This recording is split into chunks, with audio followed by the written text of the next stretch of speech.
Hey folks, Roland Martin here, broadcasting live from Los Angeles, where we are here covering the 50th NAACP Image Awards taking place on Saturday. But on today's Roland Martin Unfiltered for Thursday, March 28th, 2019, more drama out of Chicago dealing with Jussie Smollett. Donald Trump orders the FBI to investigate what took place, the plea deal there. Also, the continuing whining and crying of Chicago Mayor Rahm Emanuel, who wants Jussie Smollett to pay back the city.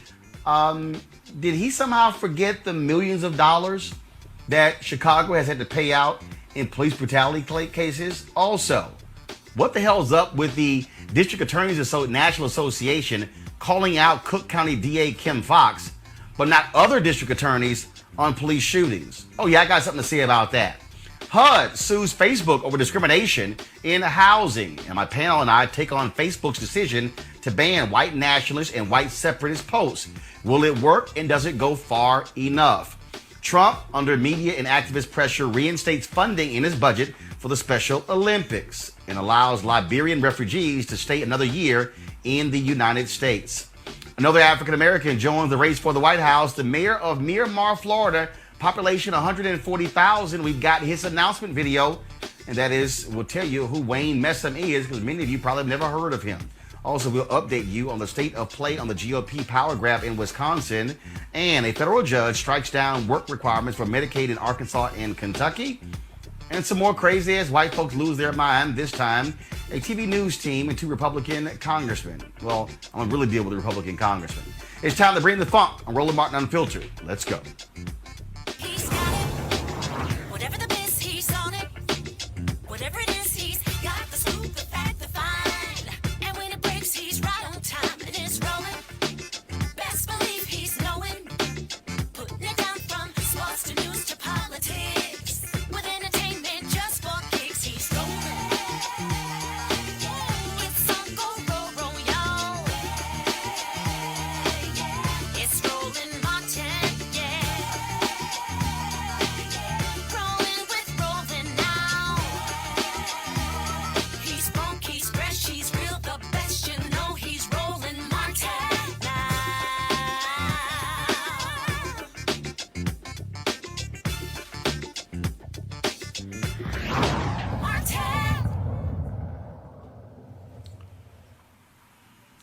All right, folks, everybody's getting in on the Jussie Smollett drama coming out of Chicago. Today, Donald Trump, who hated his own FBI and Justice Department just a few weeks ago for investigating him, tweeted this today.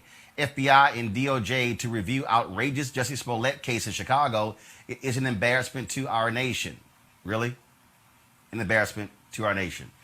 The very man who constantly lies left and right. He's calling somebody else an embarrassment to our nation. Gotcha.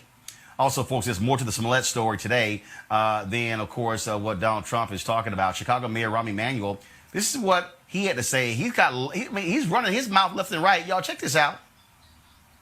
Police are assembling the cost. They'll do that. And then the Corporation Counsel of the City of Chicago will communicate to Jussie Smollett and his legal team about recouping that cost in that effort. And given that he doesn't feel any sense of contrition and remorse, my recommendation is when he writes the check, in the memo section, he can put the word, "I'm accountable." Well, guess what? Smollett's defense clapped back, quote, "It is the mayor and the police chief who owe him an apology for dragging an innocent man's character through the mud. Jussie has paid enough." Now, here's what's interesting. Rahm Emanuel wants this all over. First of all, have y'all noticed how talkative Rahm Emanuel is? When is the last time you actually heard this much from Rahm Emanuel on any other case in Chicago? How about this, Rahm? Let's hear you talk about Chicago, since we want to add up the cost. Let's talk about Chicago last year spending nearly $50 million to settle police abuse cases. Uh-oh, I'm sorry. Did I actually say that? Yes. He's crying about the cost involving the Jussie Smollett case, but again, last year, $50 million spent by the city of Chicago to settle police brutality cases. Or I guess he forgot about that. Now, I'm also going to pull up another number that shows you the millions of dollars that have actually been spent as well in Chicago. Okay, again, 50 million last year. We're also talking about over the course of a decade, check this out, between 2004 and 2016, police misconduct cases cost the city of Chicago, y'all ready for this? Get yourself together, $662 million. Let me repeat that.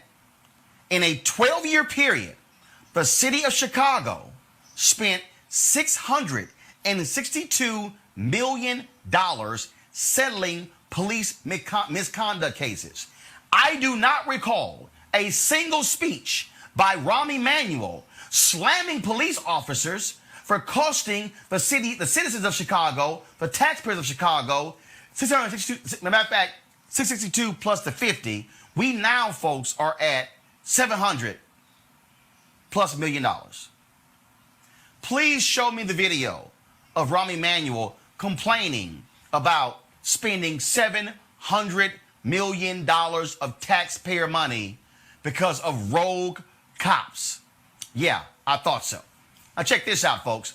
The National District Attorneys Association, also known as NDAA, issued this rebuke of Cook County DA Kim Foxx on how she and her office handled the case. Now check this out.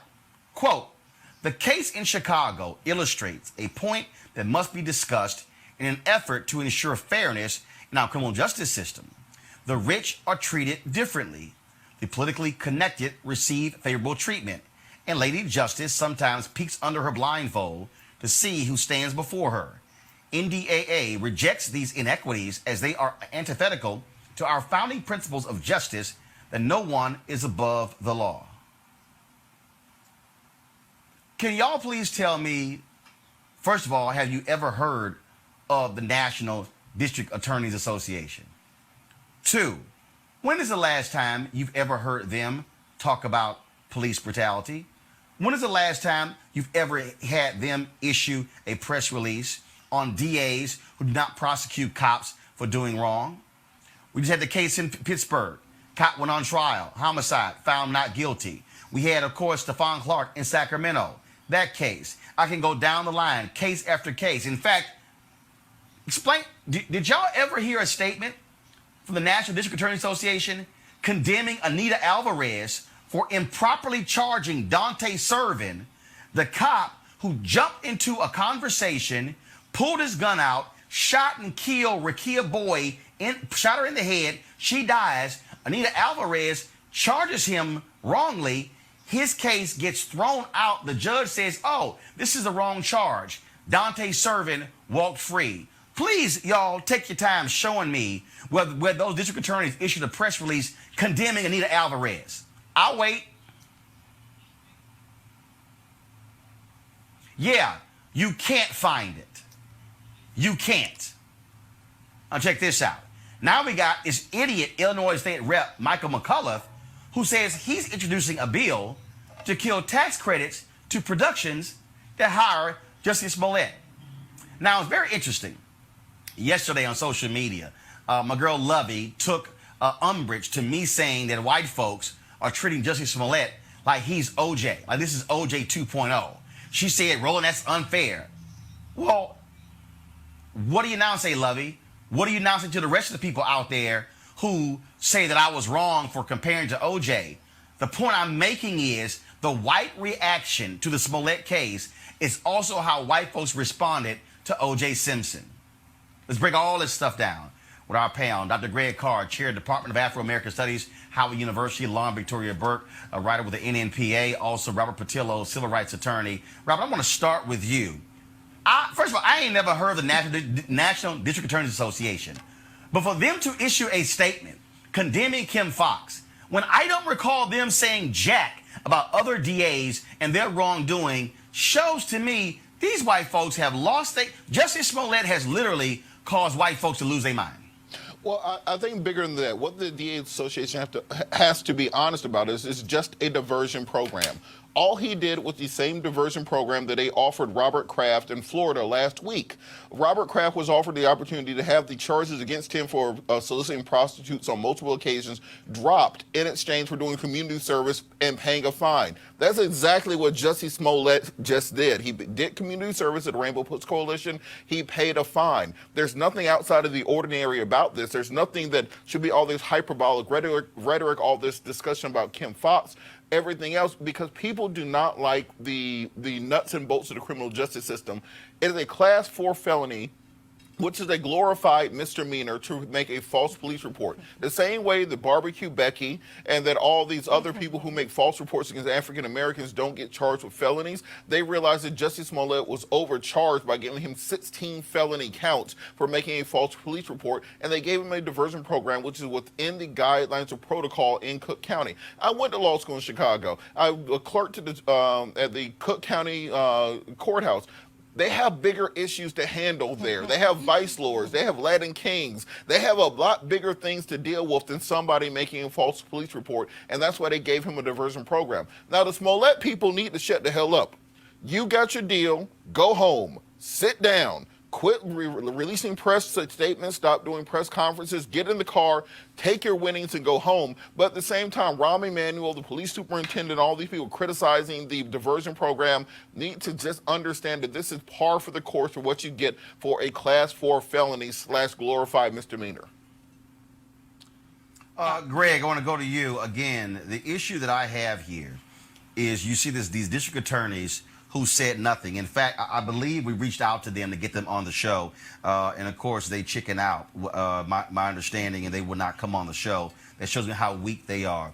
But Greg, to sit here and listen to Rahm Emanuel at that news conference 2 days ago, yesterday on Good Morning America, the whining today, $712 million spent over the last 14 years, and he is bitching and moaning about what the Jussie Smollett case cost the city of Chicago. Sit your ass down, Rahm Emanuel. I think that's probably all that needs to be said, Roland. I mean, our blood pressure goes up when we listen to these white supremacists, but Rahm Emanuel is ostensibly a Democrat. Donald Trump is ostensibly a Republican. And yet somehow they both seem to be on the same side of this Jussie Smollett issue because race trumps all those artificial political categories. The Chicago Police Union, this made-up group of DAs. Let's be clear, as Robert said, I mean, alternative dispute resolution is a normal thing. They're angry because Jussie Smollett got treated, in their mind, like a white man. Like Robert Kraft. And like Robert Kraft, who was caught at the place. So let's be very clear about this. This isn't an issue of fact in Robert Kraft's case, but this billionaire gets to walk. So for Jussie Smollett to avail himself of the same thing that white people do every day, they're going crazy, and they should go crazy, because guess what? This is why you register to vote. This is why you go out and vote. What you gonna do to Kim Foxx? Put her back in office. Stuff it down their throat. Finally, in terms of our sister Lovey, this is why we have to have journalists like you and a free black press, independent black press, do this analysis, because folks sitting around there on social media who don't understand the long arm and the warp and woof of this do not remember that when O.J. Simpson, guilty or not guilty, got treated like a rich white man who could pay for a defense and go into a court of law and have a fighting chance at something, white people also lost their minds. So not only is your comparison apt and fit, anyone with a historical memory would not have disagreed with it. And Lauren, again, I'm looking at all these conservatives acting a fool on social media. I mean, you had that wimp Charlie Kirk imploring Donald Trump to bring in the FBI. I mean, you have Donald Trump now on social media saying the FBI, they're going to investigate what happened here. I'm looking at Rahm Emanuel. I'm looking at all these people. I'm sitting there going, y'all are spending this much time on this when I do not recall ever seeing Rahm Emanuel go before the cameras on Good Morning America, on a CBS morning show, on news conference in Chicago, and looking in the camera and saying, all of you rogue damn cops with the Chicago police, y'all are costing taxpayers money because of your actions. And you talk, and again, let me be real clear. Lauren, before I let you speak, I'm not making excuses for Jussie Smollett. Okay? The DA says she believes Jussie Smollett lied. They believe Smollett is guilty. Now, first of all, they keep saying, well, he was exonerated. I don't know what's going on. But the bottom line is, I'm talking about the reaction. I'm talking about how all of a sudden, out of all of these cases we see come out of Chicago, that Jussie Smollett is now the poster child for what's wrong with the criminal justice system. And of course, the irony, of course, is that the president who's complaining about this just got off. So we think. We haven't seen the full Mueller report, but he just got off on what is effectively treason. I think part of, what Robert said about Smollett's people need to shut up, that's right. I mean, they really, really need to shut up, because the more they talk, the more they sort of drive the narrative. But of course, what's going on with Donald Trump is what always goes on with Donald Trump. He cannot stand watching someone African American making a decision and being in power. And so Kim Foxx making that decision and being in power drives him crazy, and he's trying to undo it. It's kind of similar to what we saw with Marilyn Mosby in Baltimore, and Stephanie Morales in Portsmouth. She had prosecuted a cop. It's like when you see African Americans in power making decisions, there's a certain constituency out there that cannot handle it. Compounding that is the fact that the police chief, and now, of course, the mayor's joining him, got out there and ran his mouth with that big-time narrative about how Jussie Smollett embarrassed the city, which, by the way, nobody was really thinking about that. He just happened to sort of, I think, be in Chicago. But he made that huge narrative, and now you got to walk it back because you look ridiculous prosecuting somebody for something, though very stupid, that should have never happened and was just dumb, beyond dumb, is not exactly, as Robert pointed out, the most serious thing happening in the city of Chicago. Well, and I have to agree with Robert on this one here. Jussie and your team, shut up. Right, shut up. I mean, they just keep talking. They can't. I mean, it's like all this, no, they owe us an apology. They can't, Roland, because what we're facing is celebrity culture now. We're faced with a culture that was never a culture to begin with. But in this moment, there is no consensus. There is no commonality. All there is platform and brand. And Jussie, Jussie Smollett is fighting for his brand at this point. Right, they're branding. But on that issue of him fighting for his brand at this moment, the worst thing that he can do is keep making statements. Yeah. Because what will end up happening is those Nigerian brothers will sit down with Oprah. Right. Or, I'm being for real. Good point. If those Nigerian brothers sit down with Oprah and break down things and bring out text messages and emails, it's over. Right. Well, that's why they tried to seal everything. Hold on, I keep getting criticized. People like, don't refer to them as the Nigerian brothers, they're Americans. Okay, the American Nigerian brothers. I'm not going to try to pronounce their names. All right, Robert. No, but it's just, look, I will tell again, again, though, bottom line is this here. Now, here's the other piece, though, and this is why I would also tell Justice people to chill out. The FBI is still investigating that letter that was sent to Jussie. Right. Now, here's the problem here, okay? According to the police, they found similar lettering or the magazines or the cutouts in the brother's apartment.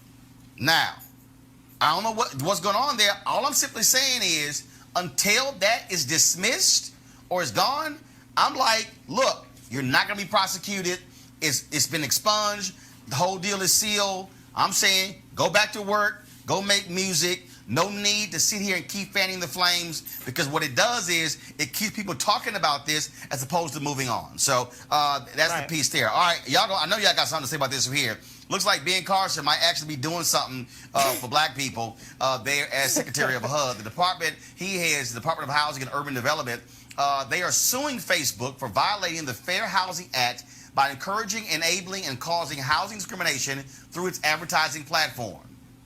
This is what Carson said, quote, Facebook is discriminating against people based upon who they are and where they live. Using a computer to limit a person's housing choices can be just as discriminatory as slamming a door in someone's face. Now, earlier this week, we told you that Facebook announced they would no longer allow advertisers to use data to discriminate in ads for housing. Civil rights groups have been pushing hard for them to do this. Also, Facebook announced they also are dealing with this whole issue of hate crimes, not allowing people to post comments dealing with white supremacists and targeting that. Civil rights groups have been supporting that as well.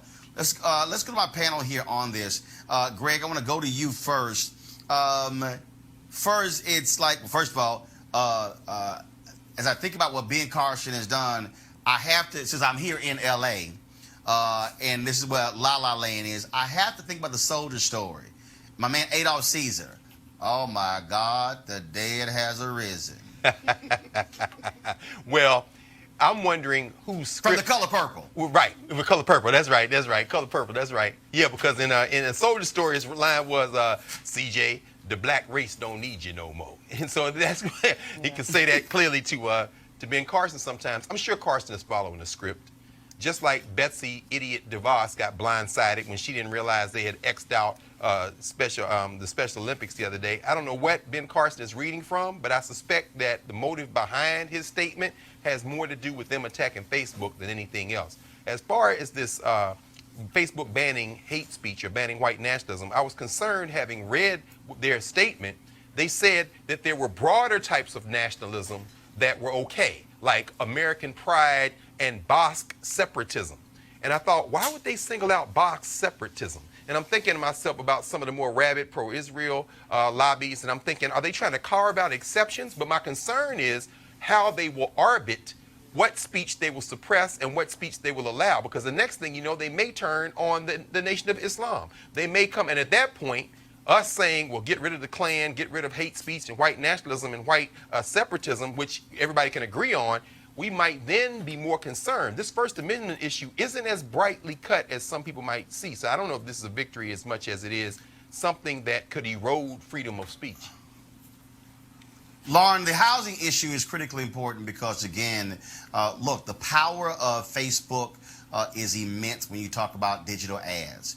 And to allow folks to essentially discriminate using that platform is dead wrong. And so it's good to see HUD having some type of activism and waking the hell up, because they've been asleep at the wheel for the last 2 years. Yeah, but it's always political in the same way that they hate PBS, anything that they deem left-leaning.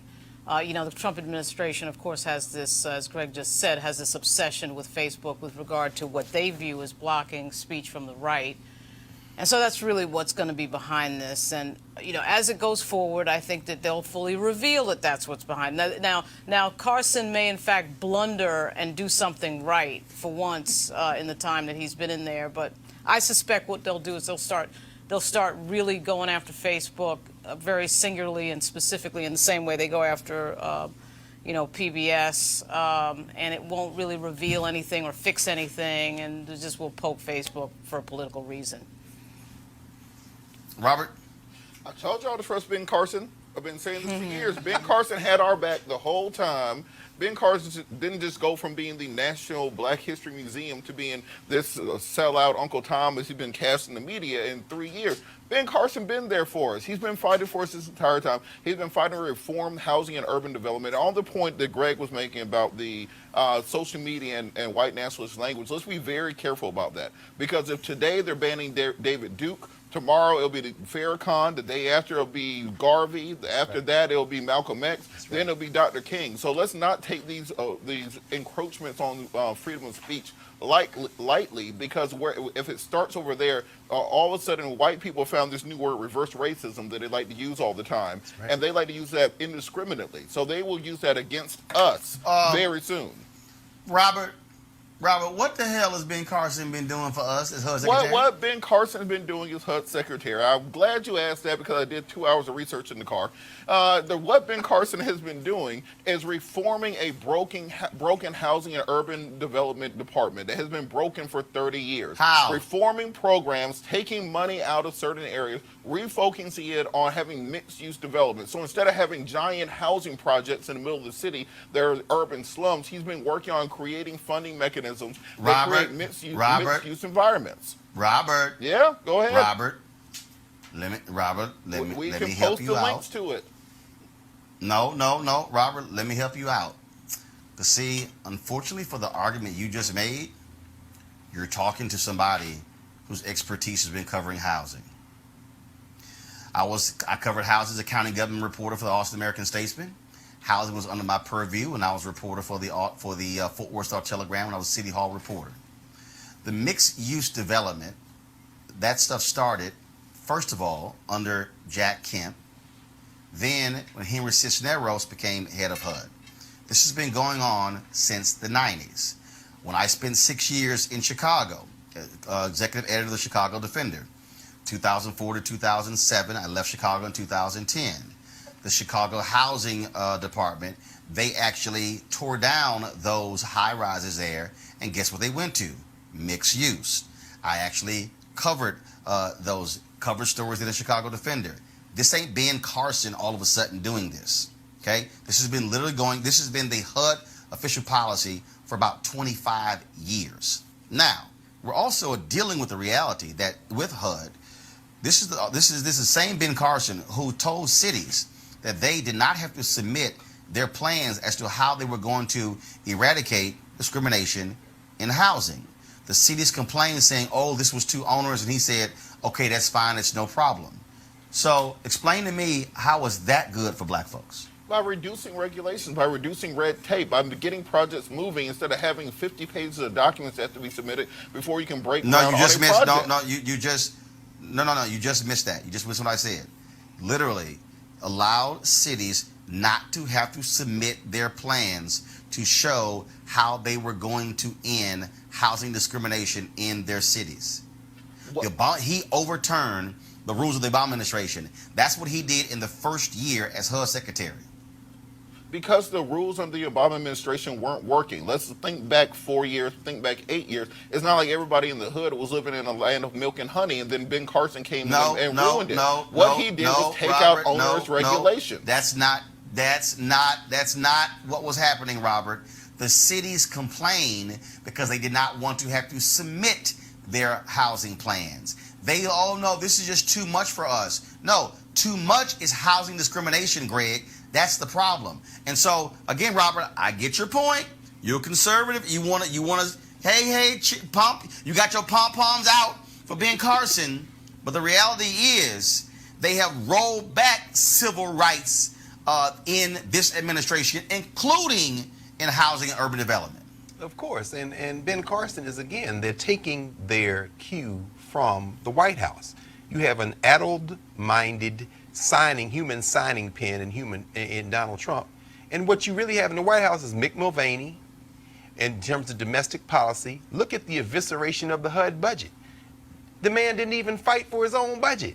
Let's be very clear. And in fact, Robert, I'm reading from, this is a headline, December 24th, 2018, Washington Post. Ben Carson's HUD dials back investigations into housing discrimination. Because that money could be better used on actually building houses. I don't know why we're pretending that things were great 4 years, 8 years, 10 years ago instead of realizing those things need to be reformed. No, Robert. No one said great. But if you are the Secretary of HUD and you're dialing back on the issue of investigating housing discrimination, that took place in 2018, the 50th anniversary of the Fair Housing Act.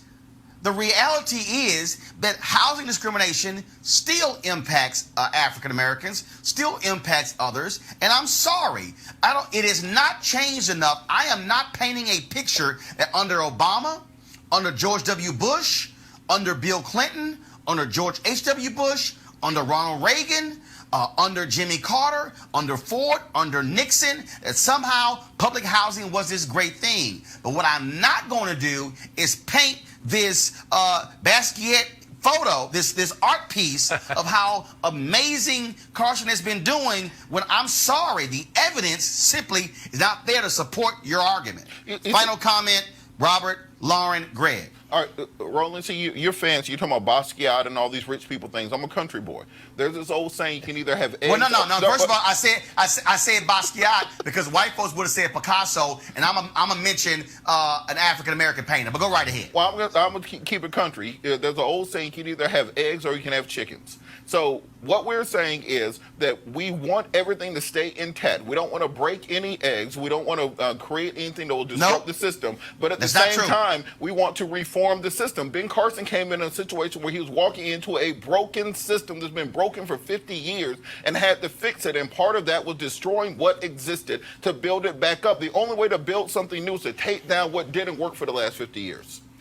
Well, why would Ben Carson? Lauren, one of the things that Carson did was that this was according to Washington Post.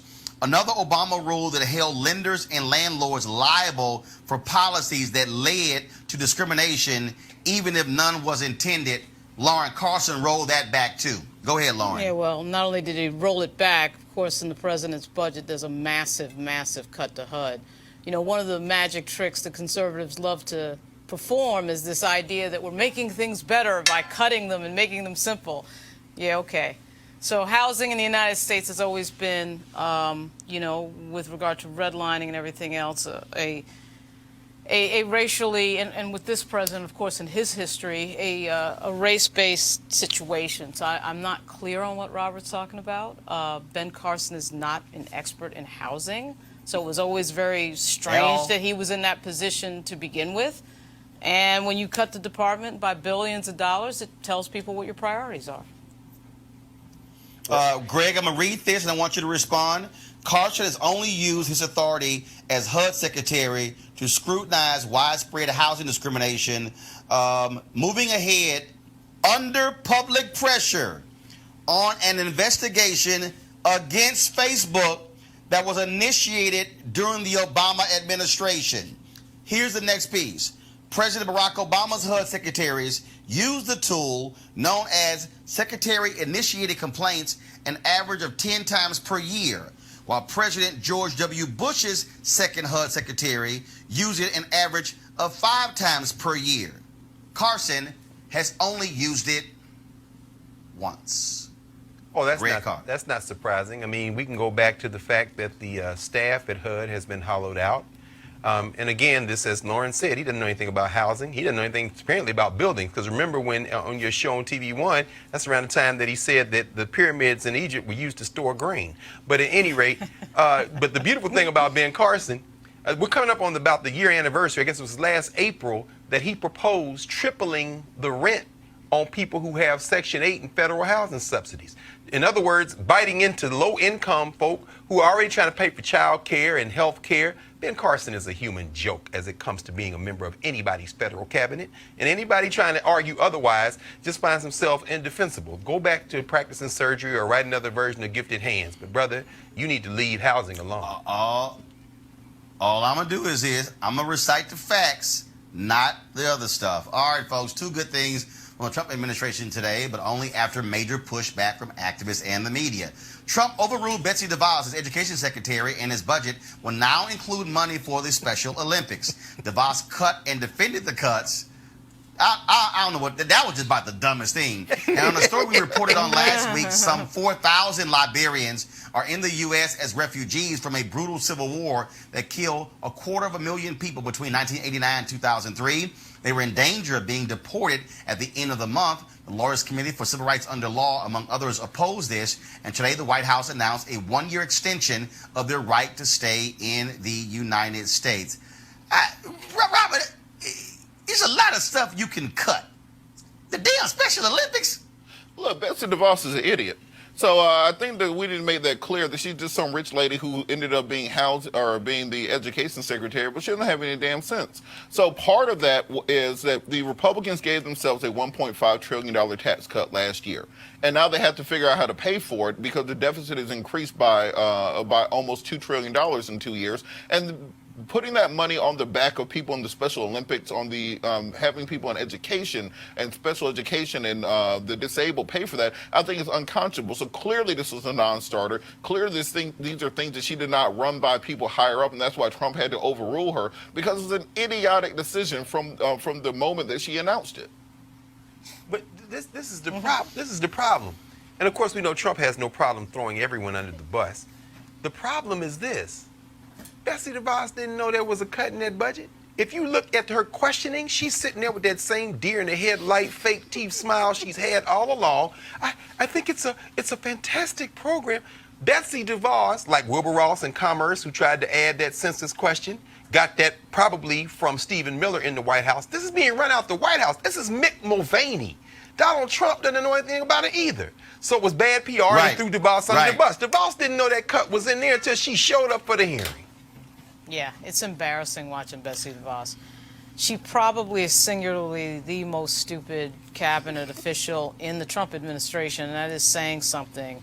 And she, you know, she of course, is required to come to Congress to testify, so she can't really hide for very long. But on this one, she clearly, you know, as Dr. Carr just said, she clearly had absolutely no idea what was going on, as usual. Right. And she just creates viral media. That's basically what she does when she testifies. It's like, what dumb thing is she going to say Well, we appreciate that's going it. to end up on Twitter and blow up? And that's basically been her use this entire administration. Well, we sure as hell appreciate it. All right, y'all, new black candidate announced for president today, Wayne Messam, the first black mayor of Miramar, Florida. Here's his launch video. I grew up in a place they called the Muck. My mother and father came here to the United States from Jamaica. My father was a contract sugarcane cutter, very hard, intense labor with machetes to cut the sugarcanes in the hot sun in South Florida. You know, I can see him looking around in these fields, envisioning that his children would be successful one day and they wouldn't have to suffer the way that he suffered. Well, I'm passionate about the American dream because it's not a fictitious thing for me, it's real for me. Went to Florida State on a football scholarship. The legendary coach Bobby Bowden and won a national championship there. Started a construction business with my wife. We were recognized by the United States Green Building Council for building the first LEED Platinum school in the Southeast United States. I became the first African-American mayor of the city of Miramar when I unseated a 16-year incumbent. The city of Miramar actually was able to beat out China and bring jobs to our city. The problem in America, as I see it, is that we are not addressing these high-stake problems that we must deal with today. When you have a senior citizen who can't afford her prescription medicine, Washington is broken. When our scientists are telling us if we don't make drastic changes today, the quality of our air will be in peril, Washington is broken. Everyday people are graduating from universities with crippling debt, stifling their opportunity for financial mobility. That is what's broken with this country. America belongs to all of us. The promise of America belongs to all of us. That's why I'm going to be running for president, to be your champion. I'm very proud of you. Yes. The same prospects of the American dream that my father was able to achieve. We need to bring that back for every American.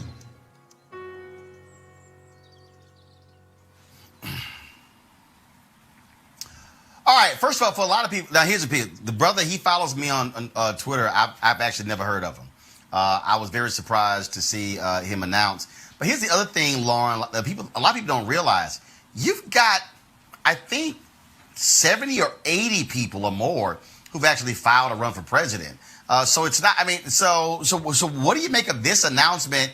I mean, you know, 140,000 people, mayor of that city. Of course, you got the guy, he hasn't announced he's running for president, but he's the Notre Dame mayor.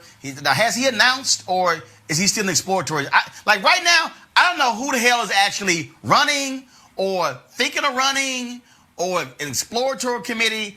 I'm not sure where we are right now. Yeah, Lauren, what do you think? The first time I heard of him was when Jackie sent the show notes. That was basically my first thing. But I mean, that looks pretty cool. It shows you how many people can get into this 2020 race and make a difference. And obviously, the power of social media, the democratization of social media, allows people like Beto O'Rourke, for example, to blow up even though he has no substance and get out there and just sort of become viral. So who knows? This guy could be the next Beto O'Rourke, the next Barack Obama, etc. So, I mean, you know, if the guy that's the mayor of South Bend can show up and do as well as he has and be on a CNN town hall and do all this other stuff, then this fellow can do the same thing. But you're right. You know, I'm with you. I'd never heard of him until today. But that doesn't really mean anything. So, good for him. Greg? I agree.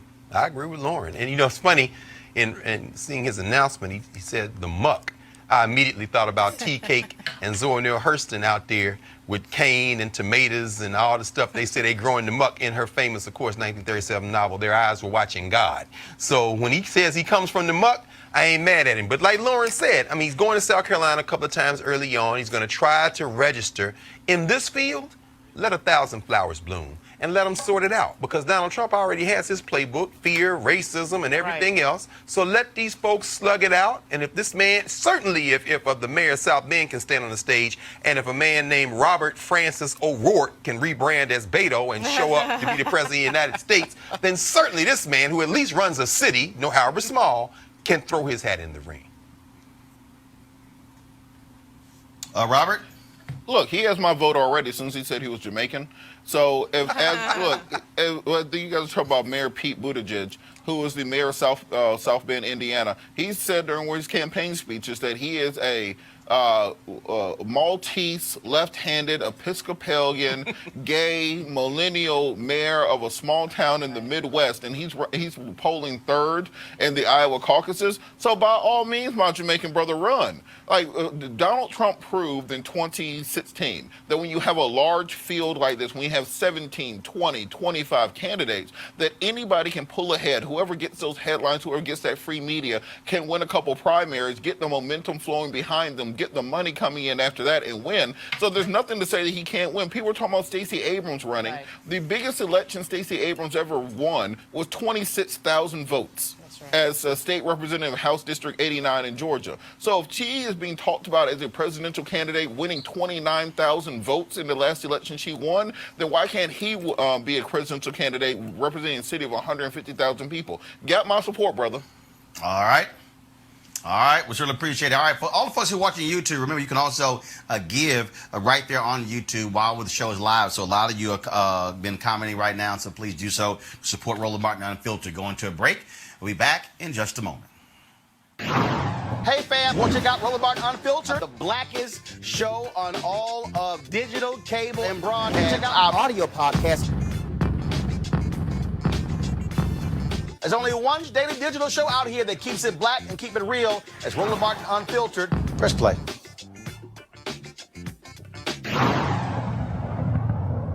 You either going to help run it or they're going to run it for you. In order to get anything done in this world, we have to work with the system that's there. And you have to have the courage of your convictions. You may despise me, you may not understand my choice, but at least you can respect that I stood in it. If you're outside the mainstream, no one can push you aside any further. Life makes you jaded and it hurts you and it's painful. And we've had a lot of pain in this country. Trump can show up and say anything and they can just go, oh yeah. The African American community was great to us. They didn't vote. You know, he just called you stupid. Did you hear that? But he's for us. Really? And they were just regurgitating the things that they had heard on a radio or in the barbershop or something somebody had told them. They hadn't thought about it. Democracy is in danger because people don't know how to think. I'm done with trying to convince people to try to vote for their, for their life. You have to run for your life. I'm gonna go try to get people who are open to it and lead them. I'm done with hope. Fuck hope. Bye. That's good news. In the back. All right, folks, that's Erica Alexander interview. We're going to live stream tomorrow, 7 p.m. Eastern, after we finish the show. Trust me, you don't want to miss it. It's going to be a great interview. New developments on the Republican power grab in Wisconsin. We told you how the Republican-controlled legislature passed a series of laws in the lame duck session last year to curtail the power of the incoming Democratic governor and attorney general. Earlier this week, a state judge declared those laws unconstitutional. Another state judge has agreed. But yesterday, a state appeals court reinstated some of those laws. It's not clear what happens next, but there will be more appeals and court hearings. Now, remember how we always say vote in every election, not just the top races. Judges in Wisconsin are elected, which is also why we have to remember to vote. A federal judge ruled late yesterday that Medicaid work requirements undermine the program's mission of providing health care for the needy, dealing a major blow to Donald Trump. They're using work requirements as a way to deny care to poor people. I tell y'all, the Maine don't give a damn about poor people. A U.S. district judge in Washington, D.C. blocked work requirements for low-income people in 2 states. Arkansas, and Kentucky. He found that the state's requirements pose numerous obstacles to getting health care. Kentucky Governor Matt Bevin has threatened to end Kentucky's Medicaid expansion, covering more than 400,000 people if work requirements are ultimately struck down. Bevin is a Republican. In Arkansas, Asa Hutchinson, he's the governor there, he also wants a waiver to enforce those work requirements. And speaking of also not giving a damn about the poor, did y'all see Donald Trump's comments about Puerto Rico, where he said no one, no president has done more for the Puerto Rican people than Donald Trump? Y'all, this is delusional. If you are a Puerto Rican anywhere in America, I don't see how in the hell you could vote for this man in 2020. We now know, based upon reports, that he has made it clear that he wants to deny additional resources to Puerto Rico as a result of the hurricane that struck the island last year. This man does not care about Puerto Rico. He's shown it, and it's no shock that he's going to continue to do this. But to say you've done more than anybody else, dude, really? Sit the hell down. Time for another break. When we come back, more Roland Martin Unfiltered.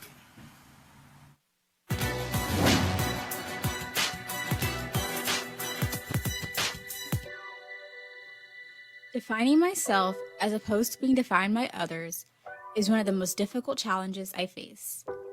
Politician and lawyer, Carol Mosley Braun.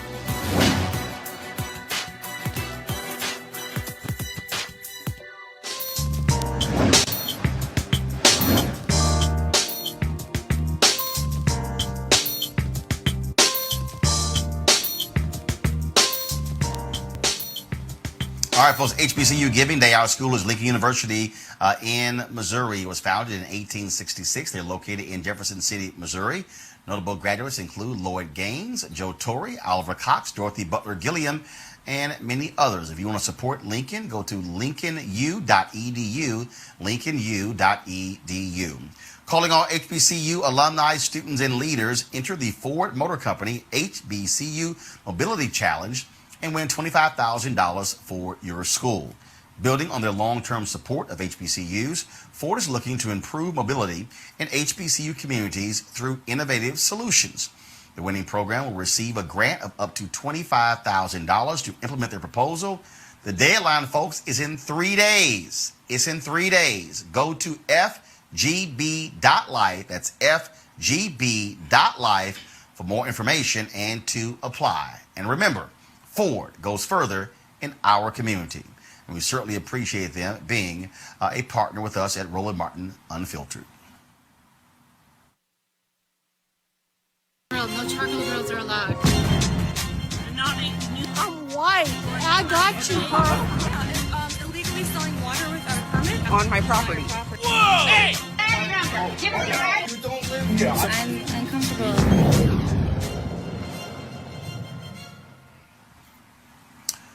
All right, y'all. In an effort to encourage Toledo Public School students taking standardized tests this week, the local news team of WTOL in Toledo tried to relate to teens a bit more.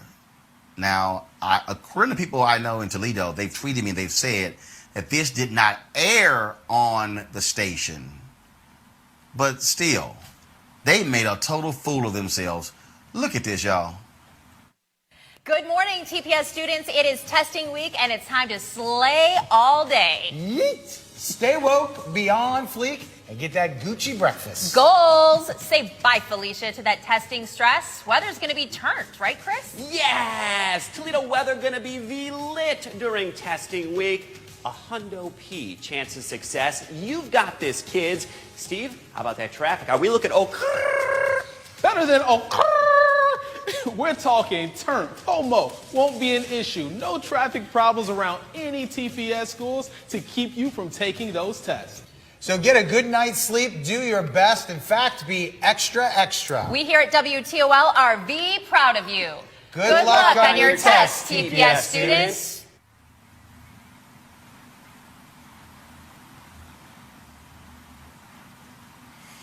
Okay, Greg, you teach college students. Would you even remotely think of doing an ignorant video like that?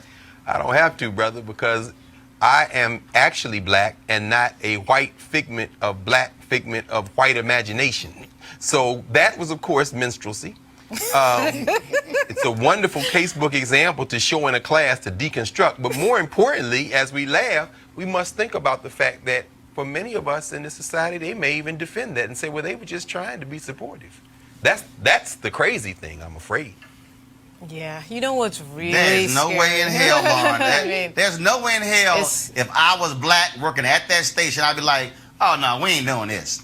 and see, you know, it went through Not gonna multiple happen. people. It had to have gone through at least, you know, obviously the executive producer, and it goes through them. Like, what were they thinking? Like, why did they think it was a good idea? And worse, it had to have been rehearsed. So obviously you're doing it once or twice beforehand. And why are they trying to say that wasn't on air? Of course it was on air. That was embarrassing. And of course it's embarrassing on YouTube for the ages. I mean, it's not a good idea. Well, I talked to somebody, Robert? I talked to somebody from Toledo who said that video was supposed to encourage students during their testing week. They were trying to be satirical and connect with young people in a way that they communicate. They meant for it to be funny. It was never intended to be serious. That's their explanation for it. But I think the most important thing to talk about is the black dude doing traffic. Like, as the black dude, you have a responsibility. You have a responsibility to explain to everybody else, no, abort, abandon ship, let's not do this. Like, that is the only reason they have you there, to talk them out of things like this, and you failed. You had one job, and you failed at that. So I think we need to have a come to Jesus meeting with him. He's uninvited from all barbecues. He's uninvited from all cookouts. He has to turn in his black card along with his key card at the door when he leaves work today. Roland, that face you made should be, Hi, y'all. It should be a gift. That face you made should be a gift. Put that on gift. But let's be clear, we're in the minority opinion, because I guarantee you there are young people who would say, why are y'all mad? I'm talking about black kids. Okay, more crazy-ass white people. This time in Congress. Republicans have a new strategy to defeat Democrats in 2020, call them socialists. But some of the nuttier Republicans have seized an even bigger lie. Now, one of the absolute dumbest members of Congress is Mo Brooks of Alabama and Louis Gohmert of Texas. Two of the most embarrassing. If I was a white man, I would want to take their white men card. Now, what they're doing is they're linking socialism to Nazism, because the official name of the Nazi party was the National Socialist Workers' Party. Watch this idiot, Louis Gohmert, y'all, an actual member of Congress, try to pull this off at a House committee hearing. But the potential is out there for another Hitler, socialist like Hitler, to come along. The awful thing about that, they were the Nazis. It's the Nazis that's terrible, not the socialists. They were fascists. They weren't socialists. They were fascists, the Nazi party. They claimed to be socialists, and they were.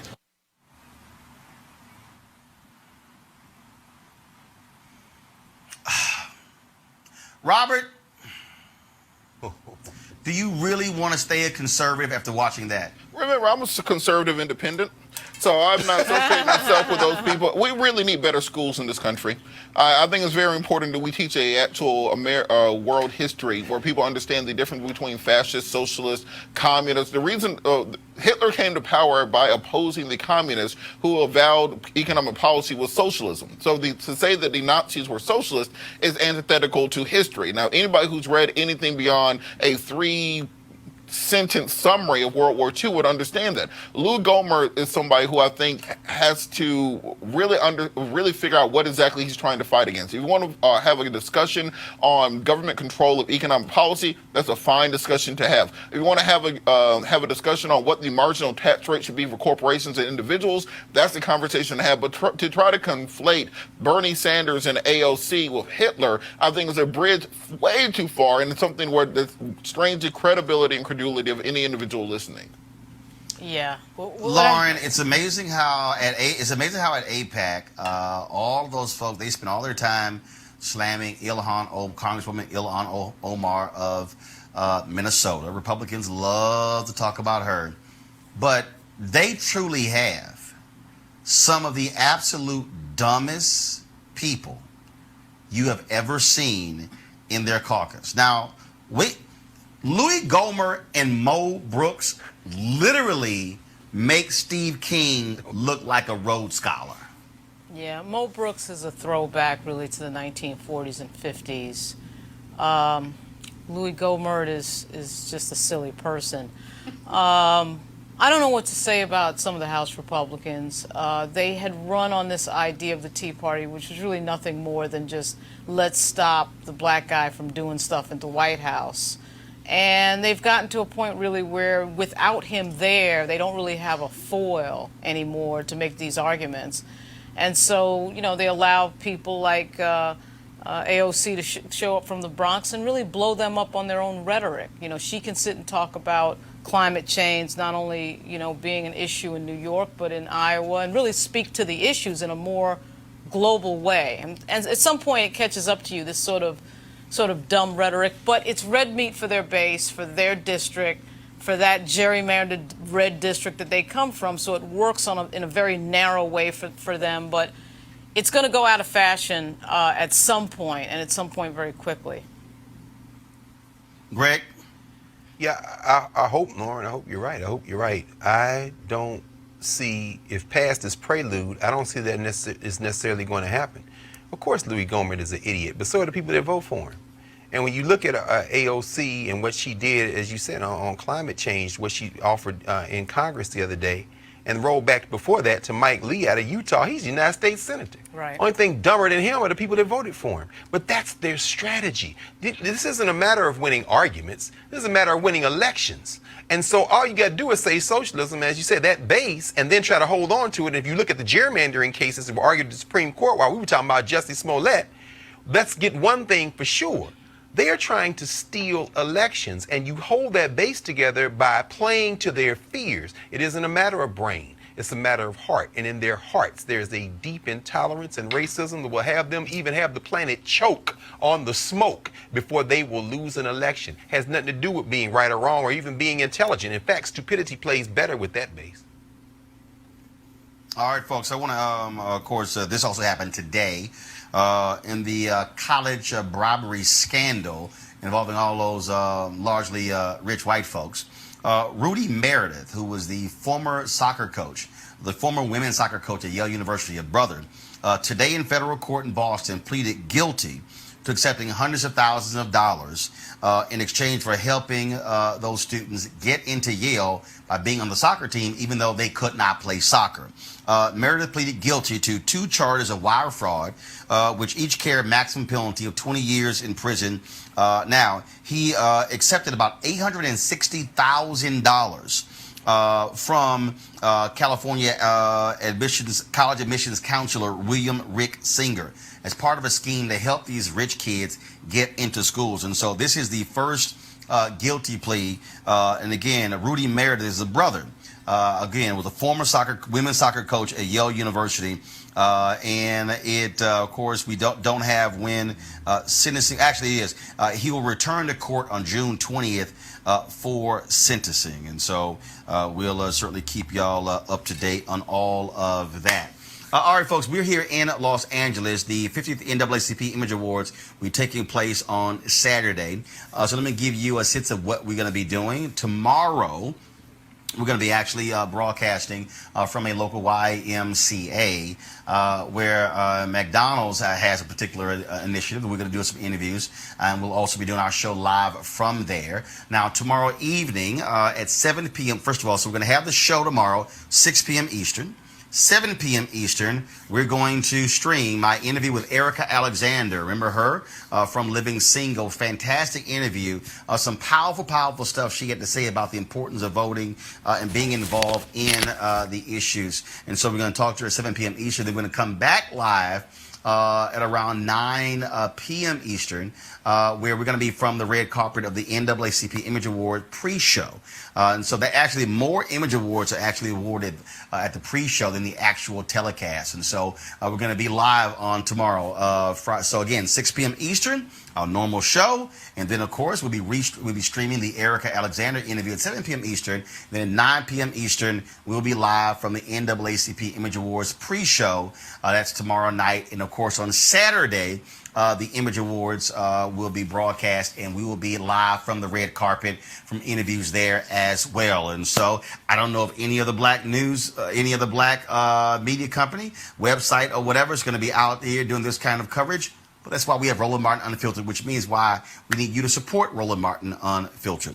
So we want you to please go to RolandMartinUnfiltered.com to join our Bring the Funk fan club. Every dollar that you give goes to support what we do here with this show, traveling around the country, doing interviews, covering the issues that matter to us. And so you can join our Bring the Funk fan club by going to RolandMartinUnfiltered.com. You can pay via Cash App, PayPal, or Square. If you want to make a monthly donation, you can do that. If you want to do a one-time donation, that's fine as well. We would love to, again, have as many of you as possible. All the folks right now, you're watching us on Periscope, you're watching on Facebook, on YouTube. It doesn't cost you anything, but we also need you to support what we do to make this happen as well. I want to thank, of course, Robert Patillo, Lauren Victoria Burke, Greg Carr for being on my panel today.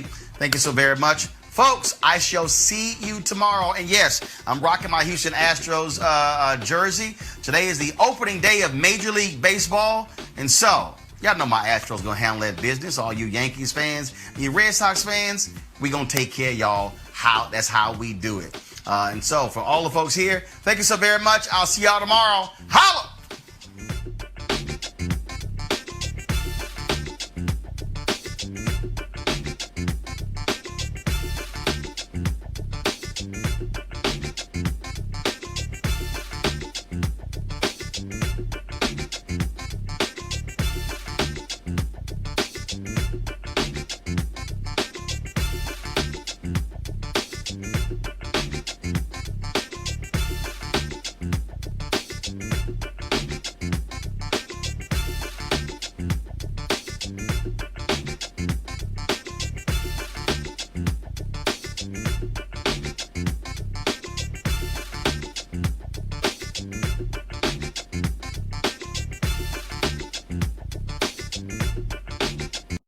You want to check out Roland Martin Unfiltered? YouTube.com/Roland S. Martin. And subscribe to our YouTube channel. There's only one daily digital show out here that keeps it black and keep it real. It's Roland Martin Unfiltered. See that name right there? Roland Martin Unfiltered. Like, share, and subscribe to our YouTube channel. That's YouTube.com/Roland S. Martin. And don't forget to turn on your notifications so when we go live, you'll know it.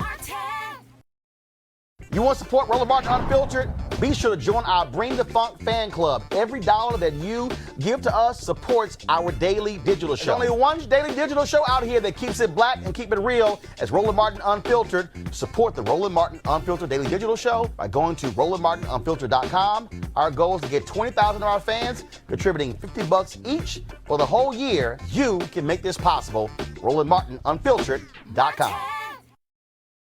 Hey fam, want to check out Roland Martin Unfiltered, the blackest show on all of digital, cable, and broadcast. Check out our audio podcast.